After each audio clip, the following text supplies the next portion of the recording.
Bismillahirrahmanirrahim. Assalamualaikum warahmatullahi wabarakatuh.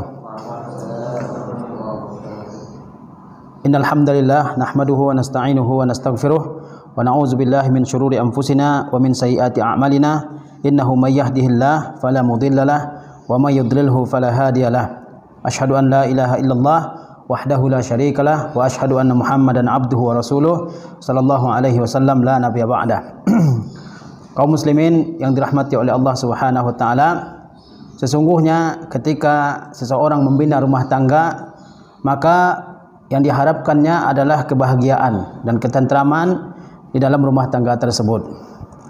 Suatu rumah tangga tidak akan merasakan kebahagiaan apabila anggota-anggota rumah tangga tersebut tidak menunaikan hak-hak orang lain terhadap dirinya. Dalam kesempatan yang berbahagia ini, kita akan membahas secara sepintas tentang hak-hak istri terhadap suaminya. Apabila suami menunaikan hak-hak istrinya di dalam rumah tangganya, maka insyaallah tabaraka wa taala rumah tangga tersebut akan menjadi rumah tangga yang penuh dengan kebahagiaan, ketentraman dan kenyamanan. Sesungguhnya banyak hak-hak istri yang harus ditunaikan oleh seorang suami. Dalam kesempatan ini ada beberapa hak istri yang akan saya bicarakan secara singkat.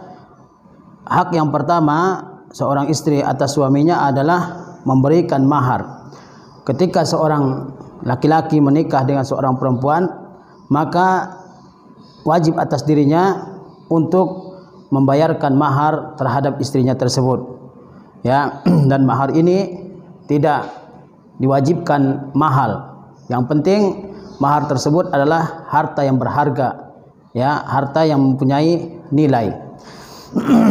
Ya, Allah Subhanahu wa taala berfirman menerangkan tentang kewajiban untuk memberikan mahar terhadap seorang istri. Allah Subhanahu wa taala berfirman, "Wa atun nisaa saduqatahinna nihlatan." Yang artinya, dan berikanlah oleh kalian kepada istri-istri kalian mahar-maharnya nihlatan, yaitu suatu kewajiban, sebagai suatu kewajiban, ya, yang harus ditunaikan oleh seorang suami. Para ulama sepakat mengatakan bahwasanya memberikan mahar kepada istri hukumnya adalah wajib, baik dibayarkan secara tunai saat akad nikah maupun dibayarkan secara bertahap, secara berangsur. Yang jelas bahwasanya mahar itu adalah wajib untuk ditunaikan dan merupakan hak murni seorang istri.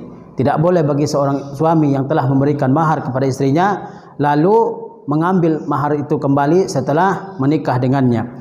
Dia merupakan hak murni seorang istri.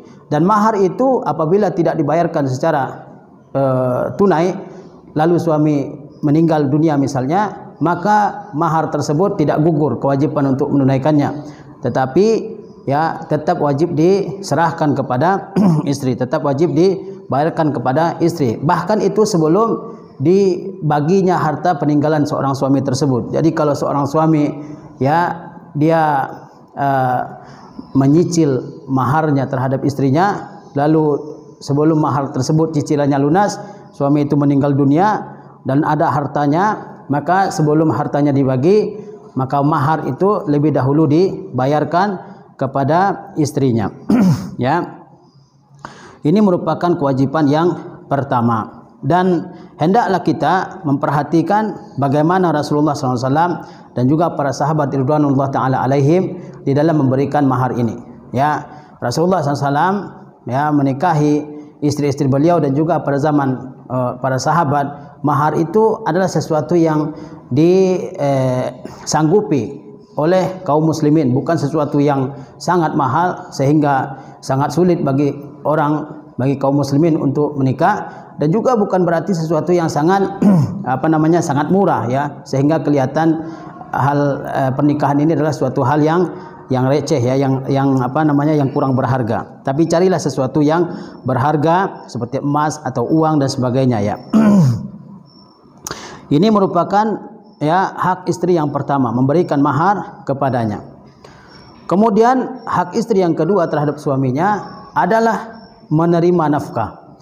Jadi seorang suami wajib hukumnya untuk memberikan nafkah kepada istrinya sesuai dengan kesanggupannya, ya, sesuai dengan kesanggupannya. Berdosa seorang suami, ya, apabila dia tidak memberikan nafkah terhadap istrinya. Nafkah itu, ya, macam-macam bentuknya. Misalnya, ya, memberikan makanan, memberikan minuman, memberikan pakaian, memberikan tempat tinggal, dan seterusnya.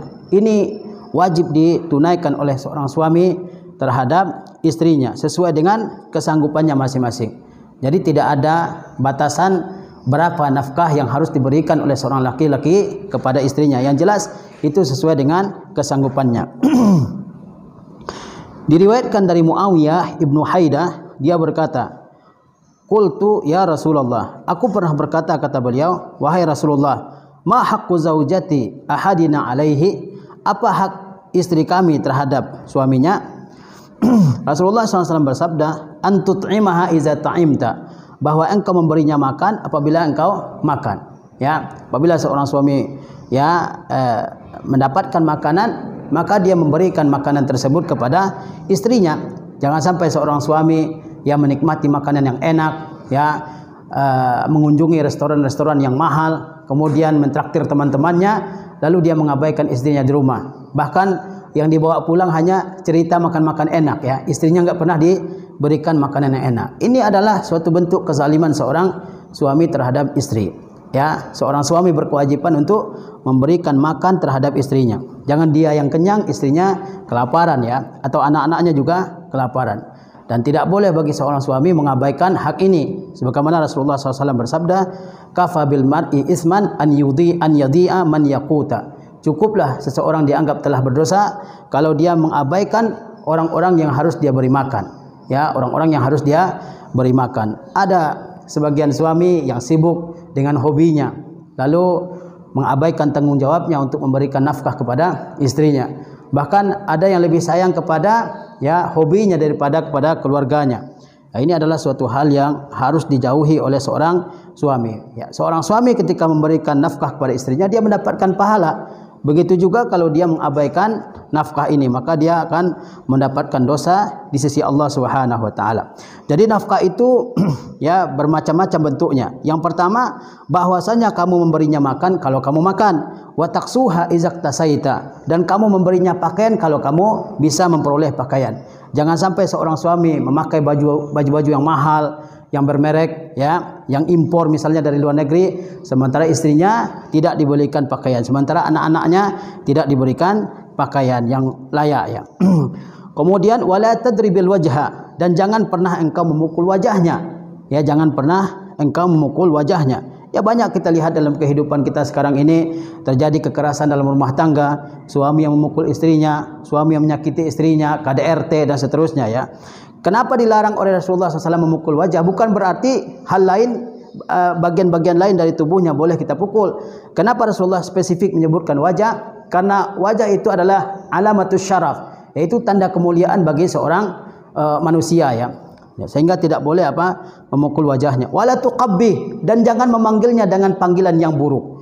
Ya, jangan memanggilnya dengan panggilan-panggilan yang buruk, ya. Ketika seseorang, ya, telah menjadi suami bagi seorang wanita, sudah lama bergaul hidup dengannya, terkadang dia memanggil istrinya dengan panggilan-panggilan yang buruk. Itu adalah suatu sikap atau perbuatan yang harus dijauhi. Ya, jangan memanggil istri kita dengan panggilan-panggilan yang buruk. Panggil dengan panggilan-panggilan yang menyenangkan. Sebagaimana seorang suami senang sekali ketika dia dipanggil dengan panggilan-panggilan yang baik, yang mulia, yang menyejukkan hati dan perasaan, begitu pula hendaknya istri dipanggil dengan panggilan-panggilan menyejukkan hati, sayangku misalnya, my darling misalnya, ya, atau panggilan-panggilan, kalau bahasa Arabnya dipanggil ya hanun misalnya, ya.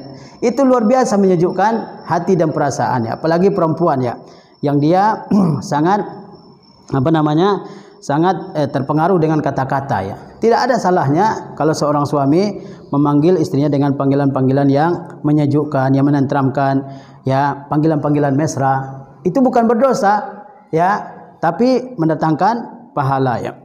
Jadi jangan dipanggil dengan panggilan-panggilan yang buruk. apalagi nama-nama binatang yang dipakaikan kepada istrinya ya. Dan kalau ada yang seperti itu memanggil istrinya dengan panggilan yang buruk, pasti anaknya juga akan bersikap buruk kepada istrinya. Kemudian kata Rasulullah, wala tahjur illa fil baiti, dan jangan kamu tinggalkan istrimu kecuali di rumah. Ini menunjukkan bahwasanya istri itu harus memiliki rumah yang jelas tempat dia tinggal ya. Jangan istri diungsikan ke rumah orang, ya kan? Jangan istri dibiarkan nomaden ya, pindah dari satu rumah ke rumah yang lain padahal suaminya misalnya sanggup ya untuk mencarikan rumah untuk istrinya ataupun menyewakan rumah ya. Yang jelas tempat tinggal istri itu harus jelas ya. Ya, seburuk apapun ya rumah yang jelas tempat tinggalnya ada ya. Jangan sampai dibiarkan ya terlantar, terluntar di mana-mana dan seterusnya. Itu menunjukkan seorang suami yang kurang bertanggung jawab terhadap istrinya ya. Nah, kenapa seorang suami atau apa imbalan ya atas seorang suami yang memberikan nafkah kepada istrinya? Imbalannya adalah ketaatan dari istrinya, ketaatan dari istrinya. Seorang istri diperintahkan oleh agama taat kepada suaminya dengan syarat bahwa suaminya memberikan hak-haknya secara penuh termasuk nafkah ya. Kemudian hak ketiga seorang istri adalah husnul khuluqi ma'aha, yaitu bersikap baik terhadap istri. Bersikap baik terhadap istri ya. Allah Ta'ala berfirman, wa ashiruhunna bil ma'ruf fa in karihtumuhunna fa asa an takrahu syai'a wa yaj'alullahu fihi khairan katsira.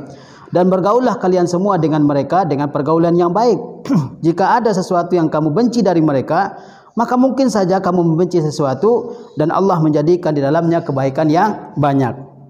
Jadi wajib hukumnya bagi seorang suami bergaul dengan istrinya dengan pergaulan yang baik, bersikap baik kepada istrinya. Karena banyak orang yang dengan atasannya luar biasa baik, ya sikapnya, kata-kata jadi atur, ucapannya dijaga. Tapi kepada istrinya ucapannya kasar, nggak memikirkan ucapannya terlebih dahulu sebelum dia mengucapkan. Ya, seharusnya seorang suami mesti berakhlak baik kepada istrinya. Karena kata Rasulullah SAW, khairukum li ahli wa ana khairukum li ahli. Sebaik-baik orang di antara kalian adalah yang paling baik kepada keluarganya, dan sayalah orang yang paling baik di antara kalian kepada keluargaku, kepada istri-istriku, kata Rasulullah SAW.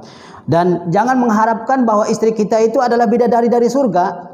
Kita hidup di atas dunia dan istri kita itu wanita dunia. Selurus-lurusnya pasti ada bengkoknya, ya kan? Sesoleh-solehnya pasti ada hal-hal yang kita tidak sukai. Sebagaimana kita manusia laki-laki, pasti ada hal-hal atau sikap-sikap kita, perangai kita, tindak tanduk kita yang tidak disukai oleh istri kita. Begitu pula dengan istri, pasti ada sikap suaminya yang tidak disukainya. Mengapa seorang suami harus menuntut istrinya sempurna dalam segala-galanya ya? Tidak boleh salah sama sekali. Itu adalah hal yang tidak patut ya bagi seorang laki-laki muslim, apalagi bagi orang-orang yang sudah lama mengaji sunnah Rasulullah SAW ini. Maklumi bahwa istri kita itu manusia biasa, penuh dengan kekurangan ya. Bergaullah dengan baik dengan istri kita itu ya. Jangan pergauli mereka dengan pergaulan yang buruk, dengan ucapan-ucapan yang buruk, dengan sikap yang buruk ya. Kalau ada sesuatu yang kita benci dari istri kita, yang kita tidak senangi, maka ada hal lain yang kita sukai. Mungkin kita tidak suka dengan masakannya, tapi kita suka dengan ucapannya, dengan kata-katanya misalnya ya. Atau mungkin kita tidak suka dengan gaya berdandannya, tapi kita suka dengan hal-hal lain darinya. Oleh sebab itu Allah mengatakan ya, fa in karihtumuhunna, jika ada sesuatu yang kalian benci dari istrimu, yang kalian tidak sukai dari istrimu, fa asa an takrahu syai'a, mungkin saja kamu membenci sesuatu, wa yaj'alullahu fihi khairan katsira, dan Allah jadikan di dalamnya kebaikan yang banyak. Jangan selalu mengkritik, tiap saat kritik terus dari seorang suami terhadap istri ya. Apapun yang dilakukan salah semua. Itu adalah sebab rusaknya kebahagiaan dalam rumah tangga ya. Kalau hal-hal yang memang tidak merugikan rumah tangga, tidak berefek buruk terhadap rumah tangga, biarkan saja. Masakannya dikritik, bajunya dikritik, ya kan? Kebersihan dikritik, cuci piringnya dikritik, semuanya dikritik ya. Enggak masakan yang kurang garam misalnya dikritik habis-habisan ya. Akhirnya kebahagiaan dalam rumah tangga itu sirna ya. Begitu juga tidak patut bagi seorang suami untuk ya terlalu sering mengulang-ulang masalah poligami dalam rumah tangganya. Dia punya satu istri, sedang berbahagianya, mungkin sedang apa namanya quality time ya kan, lagi bermesraan dengan istrinya, tiba-tiba dia membicarakan tentang poligami, ya itu tidak wajar ya sebenarnya ya. Jadi kalau memang sedang berbahagia dengan istri, jangan dirusak kebahagiaan itu. Begitu juga ketika kita sedang bergembira, jangan diingat hal-hal yang sedih. Kunci hidup itu seperti itu. Kalau berbahagia, jangan apa? Jangan diingat-ingat hal yang sedih, jangan disebut-sebut hal-hal yang menyedihkan.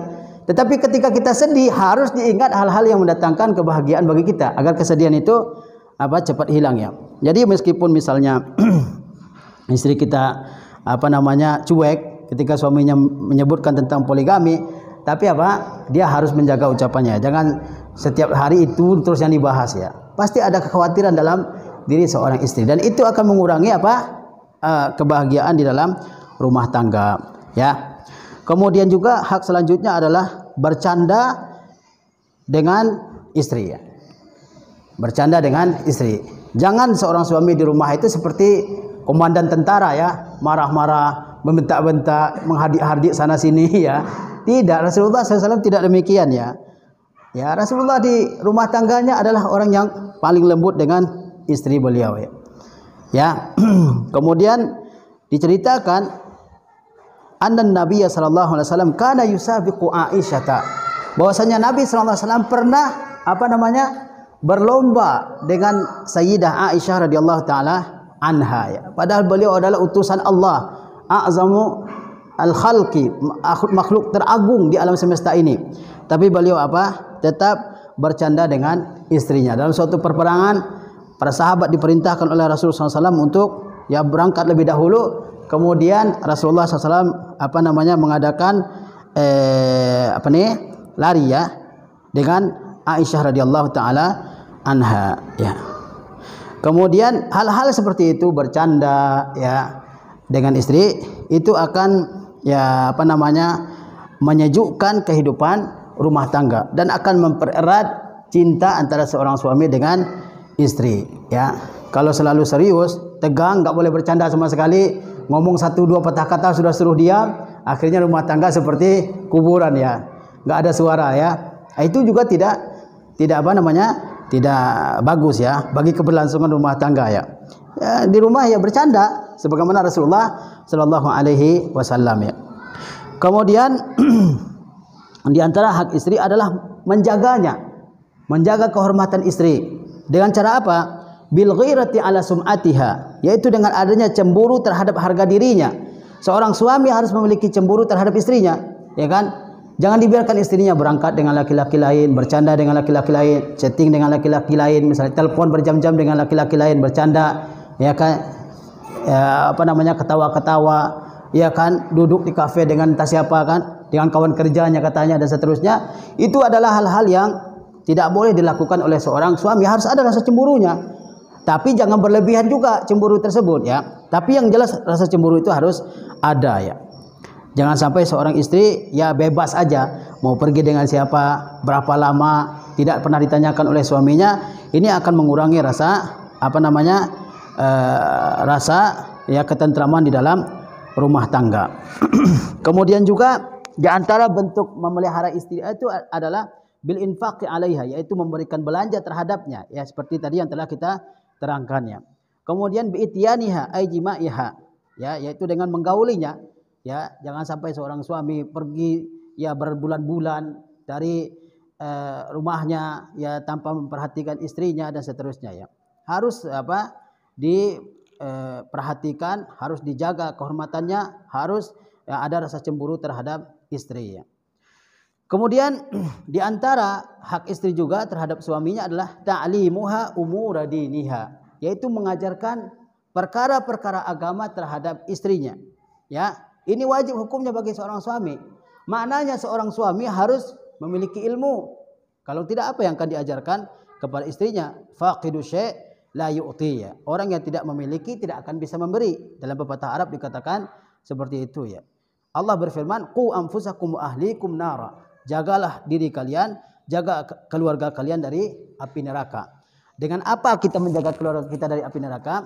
Kata Ali bin Abi Thalib mengenai ayat ini, kata beliau, allimuhum wa addibuhum, ajari mereka agama dan ajarkan mereka adab ya. Seorang suami berkewajiban kalau seandainya dia tidak punya ilmu, dia wajib membawa istrinya ke majelis-majelis ilmu. Ya, wajib hukumnya membawa istrinya ke majelis-majelis ilmu yang mengajarkan apa? Alkitab dan Sunnah dengan pemahaman salaf ya. Jangan dibiarkan istri ya tenggelam dalam kejahilannya, bertahun-tahun berumah tangga, ya kan, tidak mengetahui hukum-hukum fikih misalnya, tidak mengetahui tentang haid, tentang nifas, kapan perempuan dikatakan berhenti haidnya, ya kan, berapa lama haid itu, apa ciri-cirinya, bagaimana mandi wajib, bagaimana sholat, bagaimana wudhu, bagaimana puasa dan seterusnya. Banyak wanita-wanita yang tidak mengetahuinya dan suaminya membiarkan. Bahkan ada yang buka hijab keluar rumah ya, melepas jilbabnya ketika keluar rumah dan suaminya santai, biarkan saja. Nah, itu adalah hal-hal yang tidak boleh dilakukan oleh suaminya, karena itu wajib hukumnya bagi suami mengajarkan agama terhadap istrinya, wajib hukumnya ya. Ya, apalagi misalnya orang-orang yang menikah dengan perempuan yang memang tidak mengetahui dasar agama sama sekali.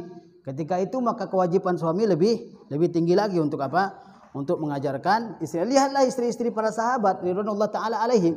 Mereka bergantian datang ke Masjid Nabawi. Lalu ketika pulang ke rumah mereka masing-masing, mereka ajarkan apa yang mereka terima dari Nabi sallallahu alaihi wasallam kepada istrinya, kepada anaknya dan seterusnya ya.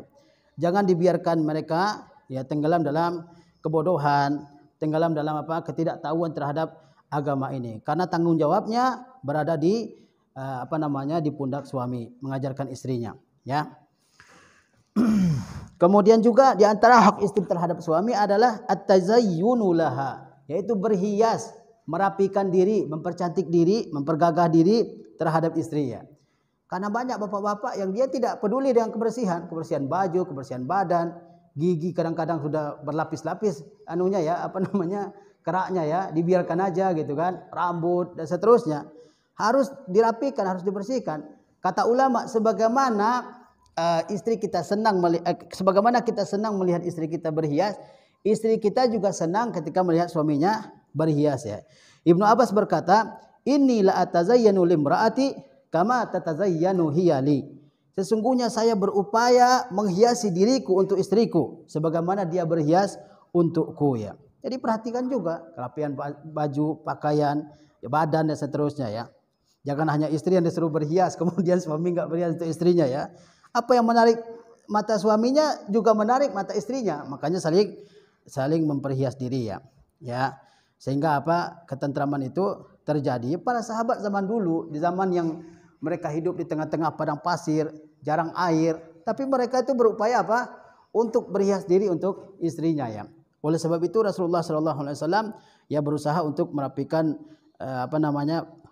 badan beliau. Oleh sebab itu diajarkan misalnya sunanul fitrah, memotong kuku, memotong kumis, ya, mencukur bulu kemaluan dan seterusnya, agar seorang suami itu tampil dalam tampilan yang rapi, bersih di hadapan istrinya ya.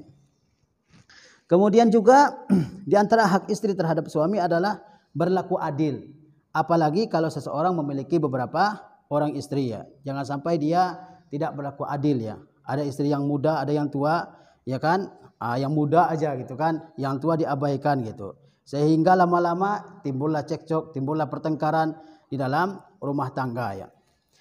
Kemudian di antara hak istri juga adalah ada larangan untuk menzaliminya. Baik ketika dia masih sebagai istri ataupun ketika terjadi perceraian. Ya, ketika seseorang memiliki istri, dia tidak boleh menzalimi istrinya sama sekali. Ya, misalnya ya kezaliman-kezaliman terhadap istri ya. Ya itu tadi, memukulnya, menghinanya, merendahkannya, menjatuhkannya, menghinanya sebagai orang miskin. Dulu kamu miskin sebelum menikah dengan saya, sekarang miskin juga. Sekarang kamu kaya karena saya, dan seterusnya. Penghinaan-penghinaan, ya kan? Bahkan yang dihina itu tidak hanya istri, bahkan keluarga istri juga dihina ya. Ini juga tidak patut hal tersebut dilakukan oleh seorang suami ya.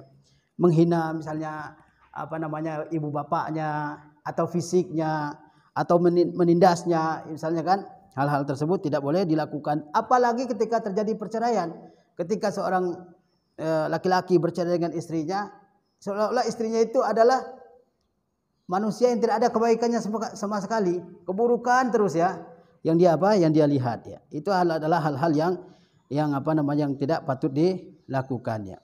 Kemudian juga di antara hak istri terhadap suaminya adalah bahwa suaminya ya memberikan kebebasan bagi istrinya untuk berdekatan atau untuk mengunjungi keluarga-keluarganya. Ya, jangan sampai seorang suami ketika dia sudah punya istri, istrinya nggak boleh sama sekali ke rumah ibunya, ya kan? Boleh mengunjungi ibu dan bapaknya, ya kan? Kalau kamu bersama saya, kamu nggak boleh ke rumah ibumu, ke rumah bapakmu, ya, atau ke rumah saudaramu, ya. Ini adalah hal-hal yang sepatutnya dihindari, ya. Karena kalau seorang suami ingin istrinya menghormati keluarganya, menghormati ibu bapaknya, menghormati saudaranya, maka dia juga harus menghormati saudara-saudara dan keluarga istrinya. Ya, kalau tidak ya tidak akan terjadi ketentraman dan kedamaian di dalam rumah tangga. Ini beberapa hak istri yang harus ditunaikan oleh suami. Ya, kalau seandainya hal-hal ini ditunaikan, hak-hak ini ditunaikan oleh seorang suami, maka insya Allah akan tercapai Akan tercapai ketentraman, kebahagiaan dan kenyamanan di dalam rumah tangga. Sehingga terciptalah rumah tangga yang penuh dengan kasih sayang, yang penuh dengan perhatian, yang sama-sama memiliki tujuan untuk mendirikan rumah tangga yang islami, yang sesuai dengan sunnah Rasulullah SAW. Ini pengajian singkat yang bisa saya sampaikan dalam kesempatan yang berbahagia ini. Mudah-mudahan ada manfaatnya bagi kita semua. Wassalamualaikum warahmatullahi wabarakatuh.